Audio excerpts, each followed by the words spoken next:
¿Qué tal? Buenos días. ¿Cuáles son las propuestas de reforma al sistema de pensiones que todavía están vigentes? Continuará el FMLN intentando por la que ya falló el pasado miércoles y jueves. De eso y más hablamos hoy en República.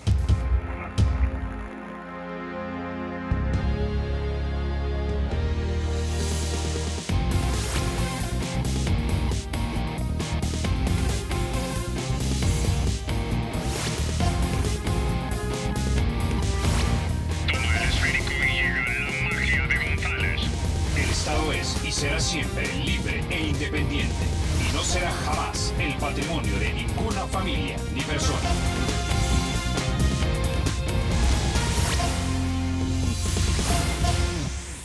Bueno, sin mayor preámbulo, vamos a introducir a nuestro invitado esta mañana. Como siempre, es un placer recibir aquí en República a don Carlos Cáceres, ministro de Hacienda. Don Carlos, bienvenido. Gracias, Carlito. Siempre es un gusto estar aquí en su canal. Me alegra que me invite con alguna regularidad. Bueno, mire, don Carlos, conversemos un poco acerca de la propuesta de reforma de pensiones que se presentó en la elección anterior y que no pudo ser aprobada.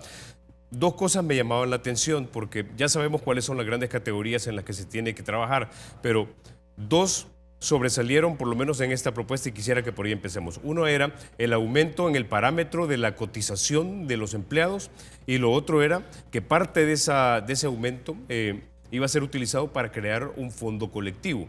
Quisiera que abordemos esos dos puntos primero. Bueno, primero quiero que me regale medio minuto para reiterarle a la población de veras que lamentamos mucho como gobierno y yo como ministro de Hacienda lo que sucedió el viernes 7 en el ministerio. En esta semana hemos tratado de atender a las víctimas, dos de ellas lamentablemente fallecieron, las otras están en plena recuperación.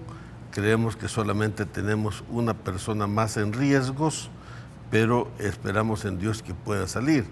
Y de ahí preocupados por la infraestructura también, los reclamos a los seguros que nos han apoyado, haciendo evaluaciones no solamente de la Torre 3, sino que de todo el complejo del ministerio, de la sede del ministerio, evaluaciones eléctricas, evaluaciones estructurales, diseños.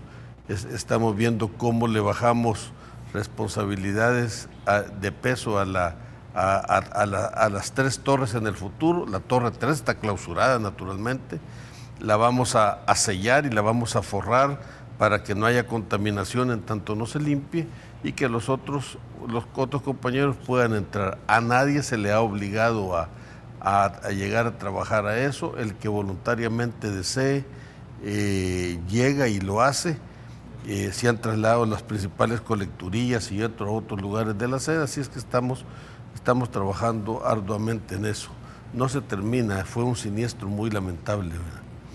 Pero bueno, ahora a lo que realmente hemos venido. Mire, lo que sucede es que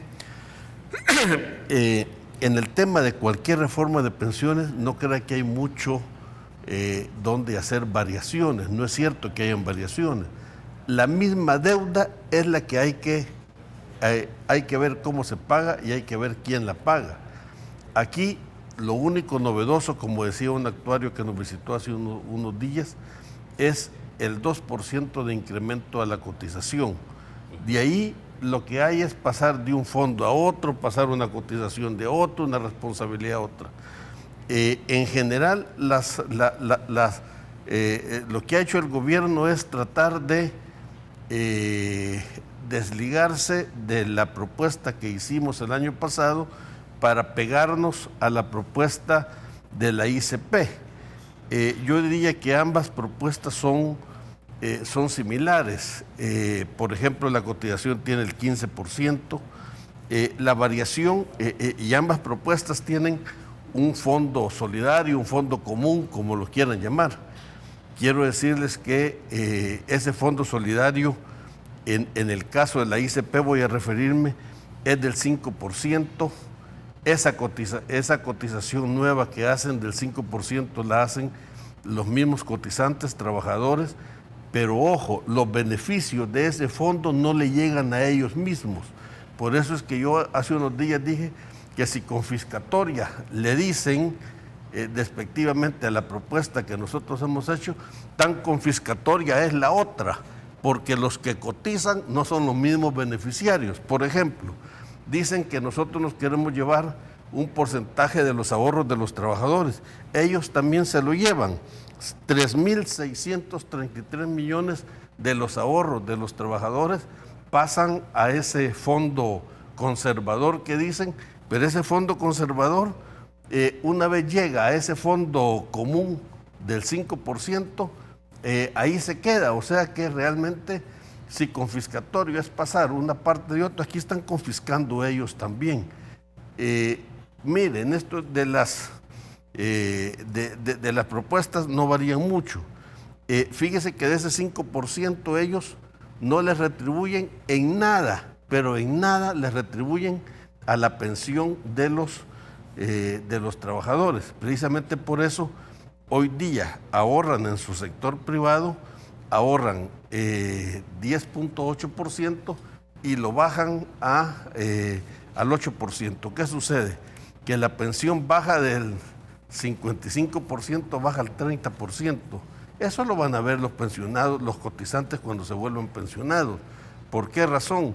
Porque con ese fondo están pagando todo lo que regaló el presidente Saca, el presidente Flores y lo que regaló el presidente Calderón Sol malamente.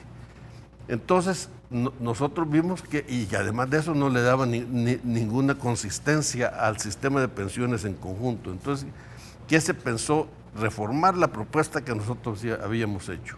Retomar el concepto de la ICP de un fondo común. La única diferencia es que la cotización que ellos hacen a ese fondo común sí se va a incorporar a la pensión. Cuando ellos se jubilen, se les va a decir, mire, ¿cuánto usted ahorró en ese fondo común? Ahorró tanto. Bueno, ¿cuánto es lo que ellos han ahorrado? Por eso es que se contabiliza esto. Los ignorantes dicen que el concepto de nocional es una apropiación. No, así se llama, esa es la técnica de las pensiones. Si no lo saben, que le pregunten a los que saben. La verdad es que ese 8% se va a incorporar al 5,5% que ahorran en forma privada. O sea que al final la pensión en la propuesta nuestra va a ser constituida por un ahorro del 13,5%, fíjese bien. ¿Por qué hay necesidad de separarlo entonces? Es decir, ¿por qué no va todo a un solo fondo? ¿Por qué tiene que crearse un fondo común? Justamente porque los flujos, tanto ellos los separan como nosotros, los flujos hay que pagarlos. Entonces ellos lo pagan de este fondo que ellos componen, ellos pagan, fíjese, la pensión mínima que regaló el presidente Calderón Sol, la pensión que regaló el presidente Flores y la pensión que regaló el presidente Saca. Y eso nosotros también hay que pagarlo. Pues si yo siempre he creído que no se puede hacer una reforma de pensiones si fuera una pensión equilibrada solamente. Dicen los actuarios que para hacer eso se necesitaría una cotización del 24%, cosa que los trabajadores no lo pudieran pagar, ni sería lógico en una economía donde tiene tanto informal, porque se estaría fomentando la informalidad. Entonces el fondo común es indispensable hacerlo. Todo el mundo tiene que entender que en esto debe haber una contribución intergeneracional. Es decir, que entonces es mixto de facto, porque volvemos al público de reparto. No es de reparto, porque el de reparto tiene beneficios definidos, mientras que aquí nosotros decimos, ¿cuánto ha ahorrado don Carlos Toledo en el fondo solidario que hace la propuesta del gobierno? Bueno, ha generado X cantidad de dinero, súmenle esa cantidad de dinero a lo que él ahorró en lo privado y esa va a ser la pensión. Mientras que en la ICP no suma nada, lo que le dicen a usted, mire, don Carlitos, cuando usted se jubile a los 60 años, le van a dar la pensión que usted ahorró al 8%, que es lo que tiene ahorrado en la parte privada. Y si vive más de 80 años, le vamos a dar algo de ese fondo solidario. Y si no vive, ¿quién se queda con eso? O sea, ahí se perdió. Ahora, yo entendería, don Carlos, que si vamos a tener este fondo solidario, este pilar solidario, en el que básicamente la mayor cantidad de jóvenes posible van a pagar por nosotros cuando nosotros nos retiremos, yo esperaría que entonces mi pensión tenga la posibilidad de ser más alta, porque si su gobierno o el gobierno posterior al suyo logran formalizar la economía, vamos a tener más cotizantes por jubilado, y entonces puedo tener yo, aspirar a tener más dinero mensualmente. Véalo de esta forma. Lo que yo quiero dejarle bien claro a la población es que ambas propuestas tienen un fondo solidario. El de la ICP no le contribuye en nada a su pensión, en nada, paga otras cosas. El fondo del gobierno paga esas mismas otras cosas, pero sí contribuye a su pensión. Y además de eso, en este fondo, el gobierno destina el 5% del presupuesto nacional por año a engordar este fondo solidario. Fíjese bien la diferencia. Aquí no hay nada, simplemente es lo que le están, yo no diría robando, como ellos dicen, yo soy más correcto que en el uso de las palabras, pero lo que les están apropiando de las cotizaciones que a diario van a hacer los trabajadores, ese 5% de su salario, para pagar cosas que no son de ellos. Aquí se les está haciendo contribuir al Fondo Solidario, el Estado contribuye además con el 5% del presupuesto nacional, que no es poco, y cuando usted termina y se jubila, dicen, ¿cuánto tiene don Carlos Toledo en su fondo privado? Bueno, tiene X cantidad de dinero. ¿Cuánto tiene en ese fondo solidario? Que usted ha cotizado, y lo único que está haciendo usted es dándole la posibilidad, con los flujos que ahí se generan, de poder pagar todas las otras cosas que ya tiene comprometido el sistema de pensión. Por eso, si usted compara una pensión en la propuesta del sector privado, no pasa del 35%, no pasa. ¿Por qué no viene la ICP a decirle cuánto va a ser el porcentaje de pensión que van a tener en esa propuesta con ese 8% de ahorro? Y nosotros le garantizamos que puede tener una pensión entre el 50 y el 55%. O sea, estamos hablando de 20% más que lo que la ICP le tiene. ¿Por qué? Porque aquí la ICP no le regresa nada. Le regresa si usted vive a los 80 años y más. Pero si no vive los 80 años más, eso usted me pagó la pensión a mí, le pagó la pensión mínima a los otros, le pagó el regalo de don Tony Saca, le pagó el regalo de don Paco Flores, mientras que aquí no. Aquí esas famosas cuentas nacionales, que la gente no sabe lo que es, pero que es una contabilización individual de las cuentas en un fondo solidario, ese es el concepto. Se contabiliza, usted ha ahorrado tanto aquí, usted gana intereses por esos ahorros que tiene en esa cuenta solidaria, lo único que usted contribuye a que solidariamente se pague a la generación anterior a la suya. Okay. Y así, cuando usted se jubile, va a ser exactamente entonces, lo mismo. Para que la gente, digamos, nos entienda en casa, don Carlos Cáceres, la propuesta que ustedes tienen sobre la mesa es el 5 y pico % de cotización del trabajador, más el 8% de ese fondo colectivo, más un 5% que sería destinado del presupuesto nacional de la nación.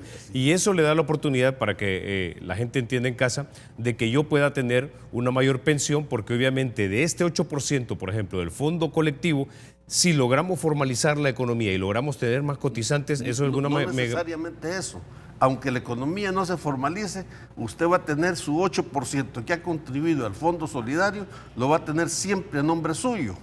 Solo que ese va a servir también para pago de las pensiones de su generación anterior, de la mía, digamos, yo soy más viejo que usted, ¿verdad? Pero igual a usted le va a tocar, cuando llegue a ese nivel, le va a tocar exactamente lo mismo. Mientras que la ICP, usted contribuye el 5% y la ICP no le da nada. Ok, pero nada. Pero bajo la propuesta de ustedes, la tasa de reemplazo de mi salario, es decir, la pensión mensual que yo voy a recibir, ¿tiene la posibilidad de crecer porque haya más gente cotizando?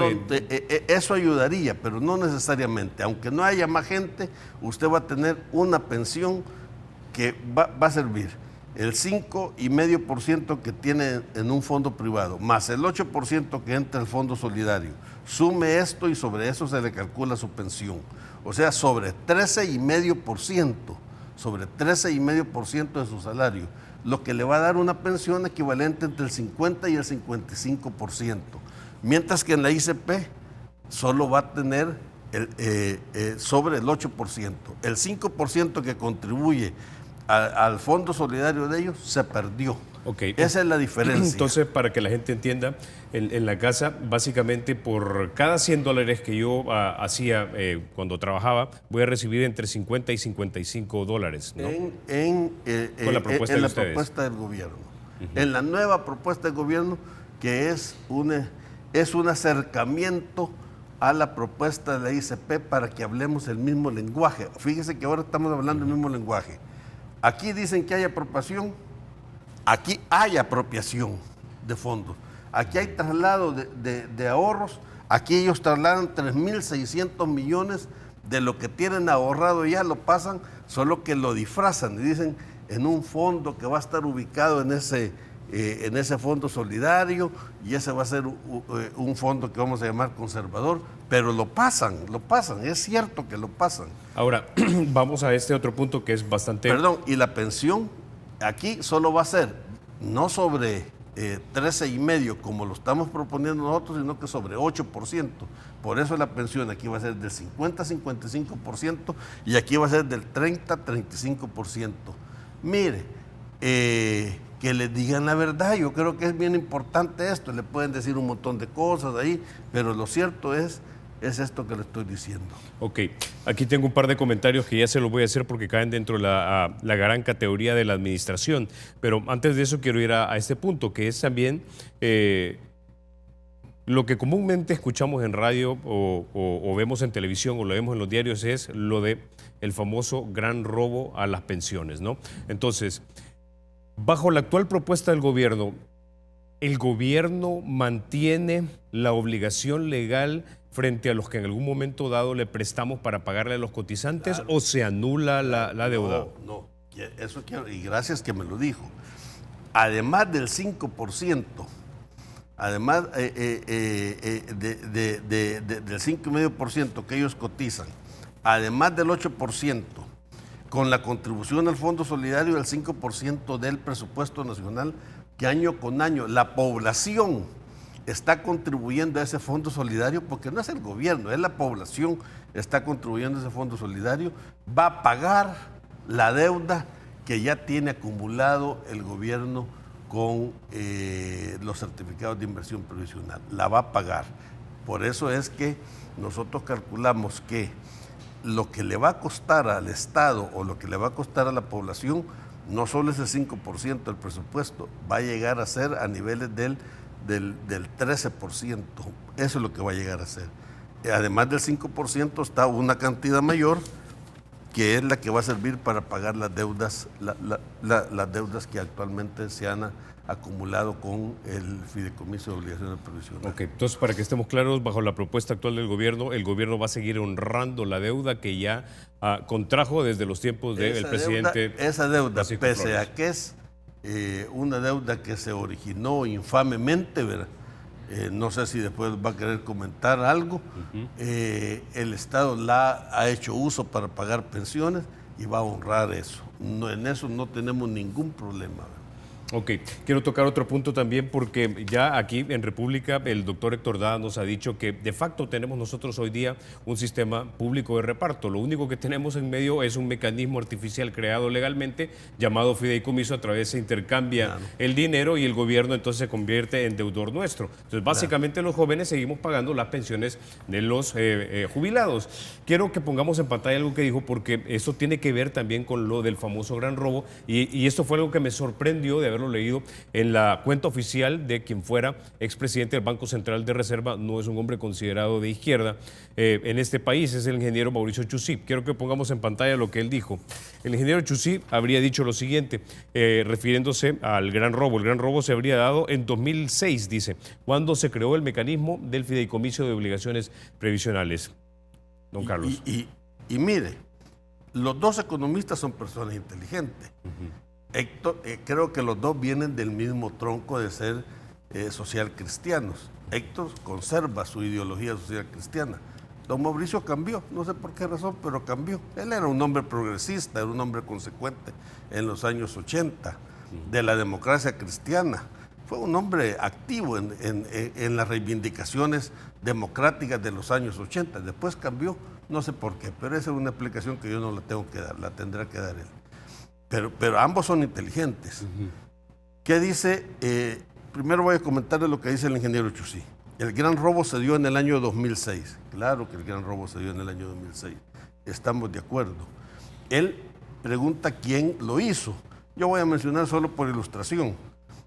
Don Rafaelito Lemus, creo que doña Ruth de Solórzano, creo que con la anuencia del secretario privado de ese entonces, con la anuencia del secretario jurídico de ese entonces, que ahora está en Fusades, creo también con el superintendente, con la presidenta del Banco Central, que en ese tiempo hoy también está en Fusades. O sea, todos ellos fabricaron esto.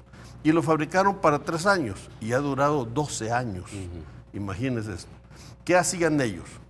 ¿Y por qué el ingeniero Chusí dice que es el robo del siglo?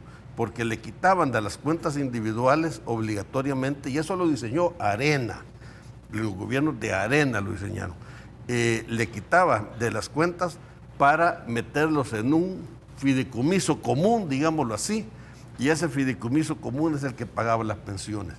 Por eso don Héctor Dada muy bien lo dice, ya el sistema mixto se perdió, porque no solamente porque utilizó los fondos y los pasó a un fondo común, que en la práctica eso era, sino que también porque el presidente Saca le dio a ese grupo de optados, les dijo, miren, no importa cuánto hayan ahorrado en su cuenta individual, que era la naturaleza de la privatización, sino que yo les voy a regalar como que si se hubieran quedado en el sistema público, que era de reparto. Entonces hubo esos dos elementos, que don Héctor Dada lo menciona muy bien, y menciona, bueno, aquí se agarran de fondos privados para meterlo a un fondo común, que es el fideicomiso. ¿Para qué este fondo común? Para pagar todos los regalos que habían dado los presidentes y los gobiernos de Arena anteriormente. Y la otra parte que él menciona es que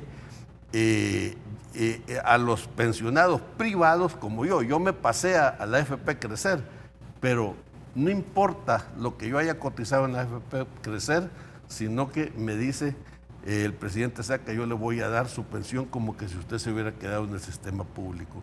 Por eso creo que los dos comentarios son positivos para un buen análisis de qué es lo que sucedió.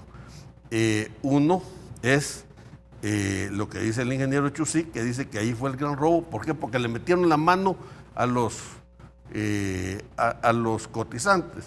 La gente va a decir, bueno, pero usted se la siguió metiendo. Claro, si no hay otra forma de arreglar. El problema en las pensiones, mire, yo sé que lo que yo voy a decir no le va a gustar a la gente. Debe de tener un componente de contribución intergeneracional, si no, no se arreglan las pensiones. Oí muy bien a don Carlos Calleja, persona a quien yo estimo grandemente, su padre también, un empresario notable, pero ellos tienen su origen en España. Que pregunten en España cómo es el pago de las pensiones, y eso no es apropiación, es una forma de solventar los problemas de las pensiones que son prácticamente irresolubles en el mundo entero, fíjense. En el mundo entero tienen esa connotación. Y entonces siempre debe haber un ahorro privado y un ahorro que va a servir para la solidaridad de los problemas generacionales. Ahora, eso estamos hablando, por ejemplo, de que en un país como el de nosotros no funciona, digamos, como debería funcionar un sistema de ahorro privado para ser suficiente para cuando uno se jubile, porque nuestro país es un país de renta muy baja. El 80% de la población sobrevive hasta con $300 en este país. Es decir, tus pensiones, asumiendo que estuvieras en el sector formal, serían de ¿qué? $150, $155, bajísimo. Pero mire, don Carlos, antes de eso, ¿por qué eso que usted ha dicho es importante. Imagínese que el 80% de las personas que están afiliados a una AFP, que solamente representan 660,000 personas, cuando la población económicamente activa son 2,5 millones. Ellos dicen fraudulentamente, mienten también cuando dicen hay 2,5 millones cotizantes. No, solo hay 600,000 cotizantes que cotizan regularmente. Imagine que el 80% de eso, su pensión sería abajo de la pensión mínima que hoy está diseñada en $207. O sea que abajo, ese 80% no alcanza ni los 207. Por eso es que el Estado debe de pagar un complemento en cada uno de ellos. Okay. Esas son las solidaridades que yo le estoy hablando. Exacto. Ahora, vayamos al punto anterior, el del fideicomiso, porque en la propuesta del gobierno, entonces, este mecanismo creado en 2006, que debía tener una vida de 3, pero ya tiene vida de 12, como dice usted, ¿va a ir desapareciendo? Es decir, ¿se va a eliminar ese irregular mecanismo de intercambio entre los ahorros de los trabajadores y los pensionados? Véalo de esta forma. En la propuesta nueva que el gobierno ha presentado modificado, la idea es ya no hacer uso de ese fideicomiso y que si hay necesidad de recursos, sean títulos que se puedan vender al que quiera comprarlos a precios de mercado. Esa es la idea, ¿verdad?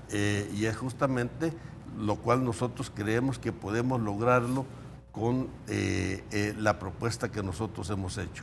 Mientras que en la propuesta de la ICP, el Estado tendría que seguirse endeudando, ¿verdad? Imagínense que nosotros hemos hecho cuentas que de seguir la recomendación de la ICP, tendríamos el Estado que endeudarnos en los próximos 10 años en $5,000 millones.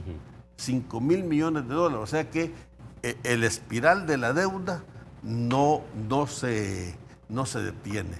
En la propuesta nuestra, con ese 12% del presupuesto nacional, 5% al fondo común y el resto para pagar las deudas viejas, naturalmente que la intención es tener un endeudamiento solo si es necesario. Además, quiero decirles que el 5% de la ICP no tiene suficiencia actuarial, no tiene cálculos actuariales. Es mentira lo que le dicen ellos, tiene cálculos financieros que no es lo mismo.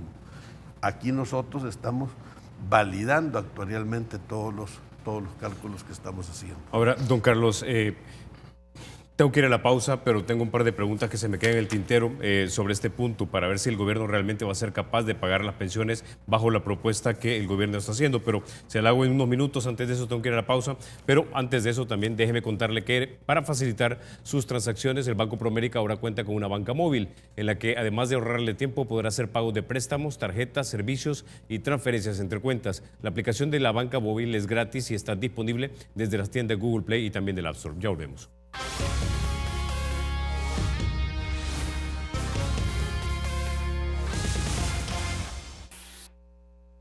Gracias por continuar con República. Don Carlos, déjeme leerle un tuit que nos llama Domi Gena, porque yo creo que ilustra la preocupación que tienen muchos salvadoreños cuando se están tratando las propuestas de reforma del sistema de pensiones. Este cae sobre la gran categoría de quién administra el fondo. Si no funcionan las AFP, regúlenlas, pero hay que permitir que el gobierno no maneje los fondos. Nunca ha servido para eso. Entonces la pregunta es, bajo la actual propuesta que ustedes tienen en la mesa, ¿el gobierno es el administrador absoluto de estos fondos? Para nada. El fondo solidario que estamos proponiendo lo va a administrar las AFP.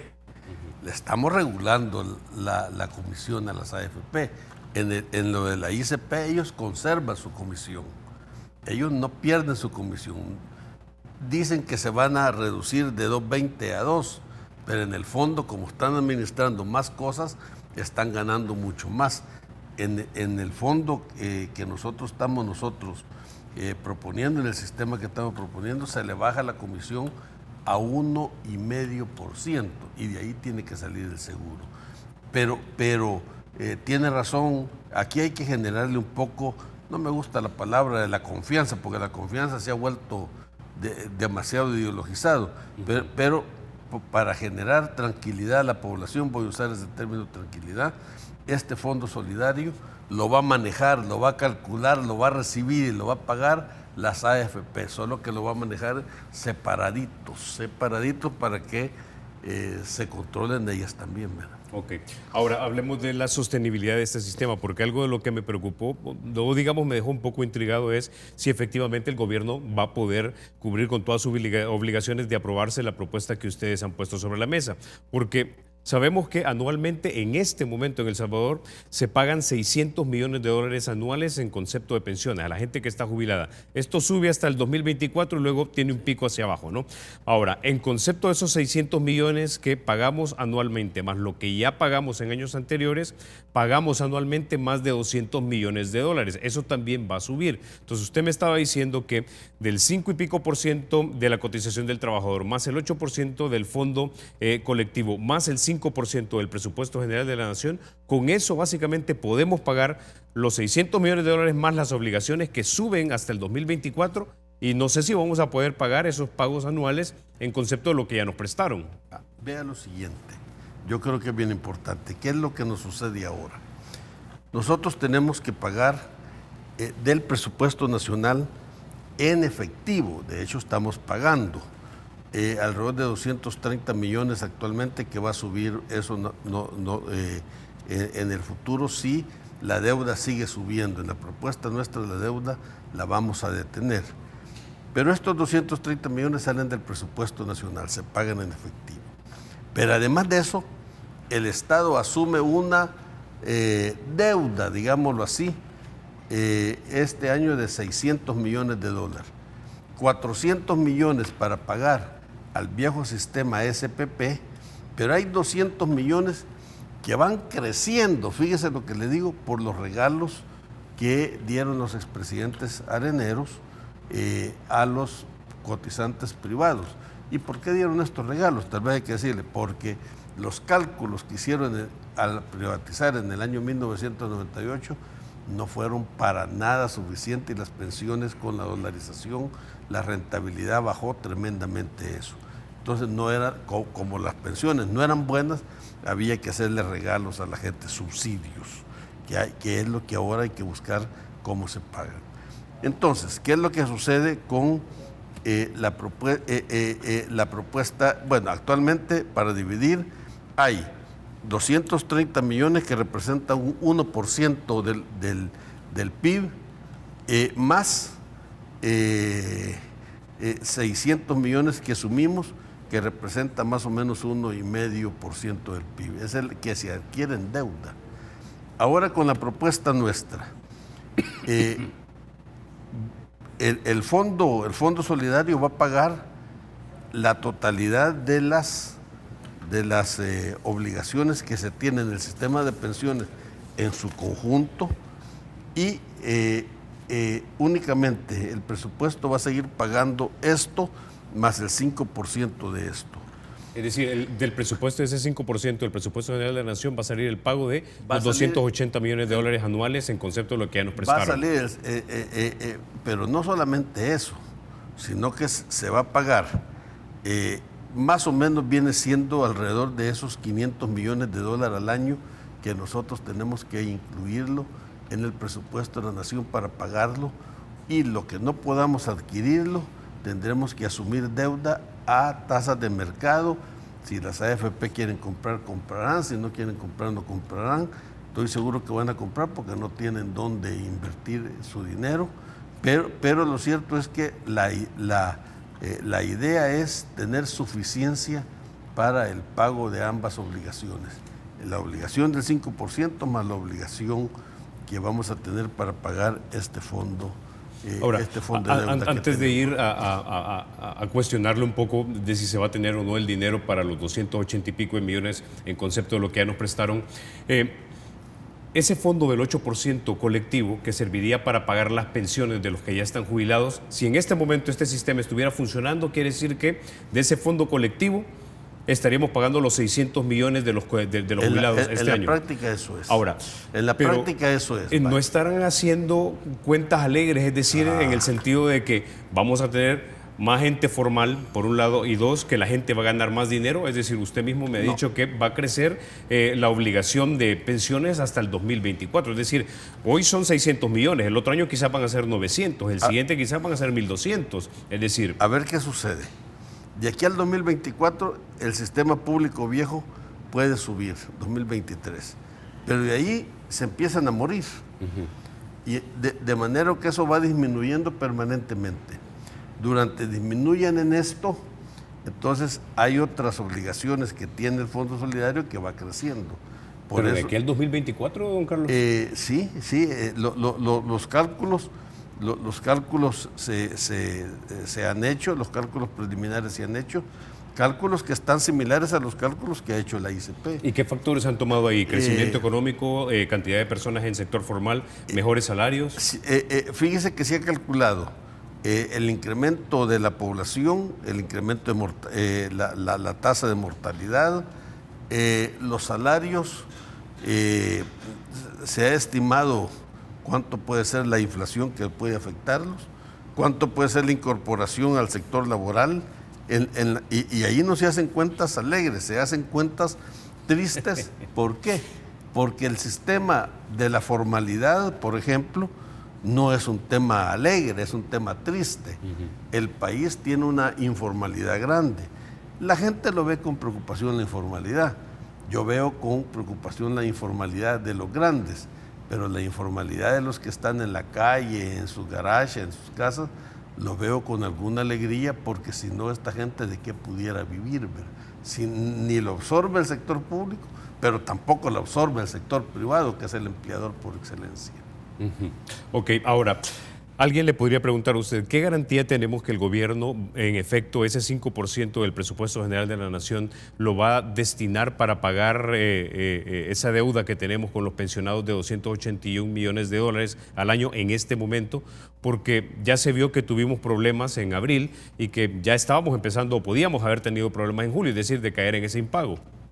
El problema que hubo en abril fue que por razones diferentes, que ya están alegadas en la Sala de lo Constitucional, que por cierto yo invito a todos esos analistas que vienen aquí, que usted los recibe, le he mandado a usted para que los invite a que lean lo que yo les contesté. Posiblemente sea malo, siempre digo a lo mejor es malo, pero es un elemento que da lugar a una discusión sana.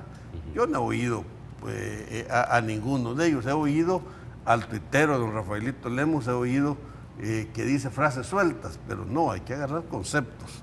Es bien fácil agarrar frases sueltas. A su gente que viene aquí, los veo, los de la ICP, los abogados, entonces hoy es más fácil hablar del tema de los candidatos, que si fulano se retira, que sultano, que el presupuesto, que el TCS, a alegar cosas de fondo.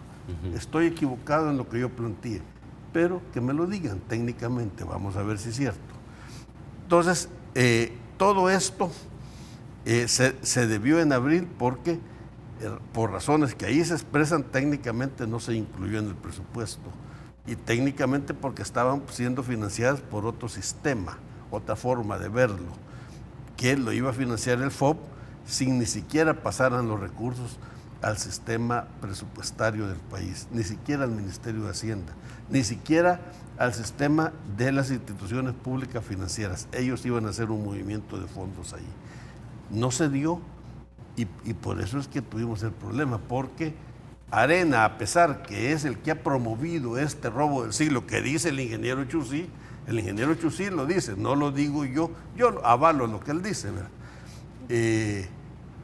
Que a pesar que son ellos deberían de estar componiendo lo malo que ellos han hecho. Ahora, don Carlos, pero una persona, digamos, razonablemente escéptica tal vez en casa podría decirnos, bueno, mire, en abril de este año las condiciones por las que se dio ese impago fueron estas, pero ¿qué nos garantiza que en el futuro no vayan a decir es que ahora las condiciones por las que se dan son estas? Es decir, ¿qué me va a garantizar a mí que ese 5% del presupuesto general de la Nación es orientado a pagar esa deuda que tenemos con lo que ya prestamos para pagarle a los pensionados? Bueno, eso va a quedar en la ley.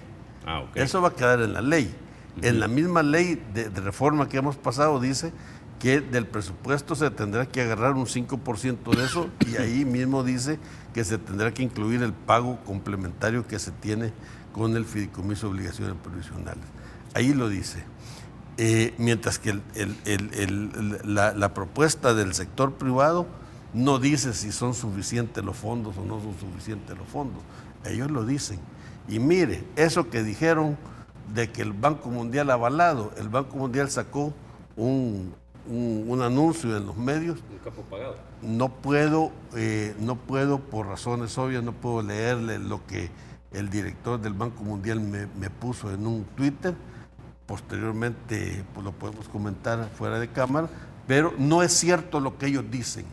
Y ahí deben ser más responsables analistas serios que han estado diciendo y siguen diciendo eso, fíjense, diputados que siguen diciendo eso, pero que pregunten al Banco Mundial, pues que lean lo que el diario de hoy sacó, ¿verdad? Y en la misma página que el diario de hoy saca el anuncito chiquito así, ahí saca que don Luis Membreño está diciendo que el Banco Mundial le ha avalado la propuesta de la ICP. Ok. No Con sé. esa idea, vamos a la pausa, don Carlos, regresamos y cerramos ya el tema de pensiones. Ya volvemos.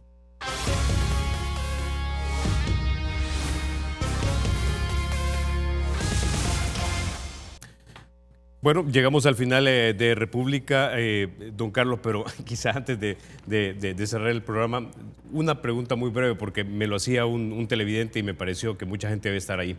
Y es, dice que presentó su declaración en febrero, pero que no le han dado el reembolso todavía de impuestos, que ¿cuándo le va a llegar? Mire, ya estamos nosotros reembolsando a todo el 100% que presentó hasta $300.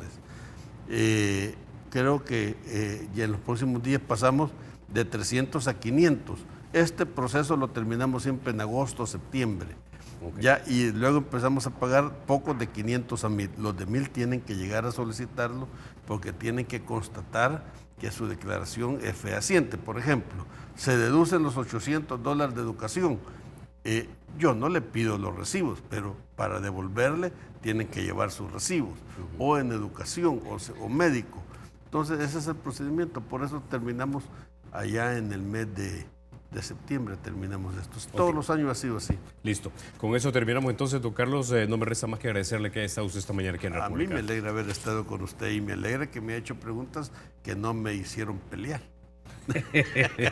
Es que todo se puede preguntar, dicen, sin necesidad de ser tan confrontativo. Así es, así es. Gracias. No todo necesariamente tiene que ser así. Gracias, don Carlos, por haber estado esta mañana aquí en República. Ustedes, amigos, se quedan con la emisión matutina de Teleprensa con mi querido Rafa García y Mayelita Mena.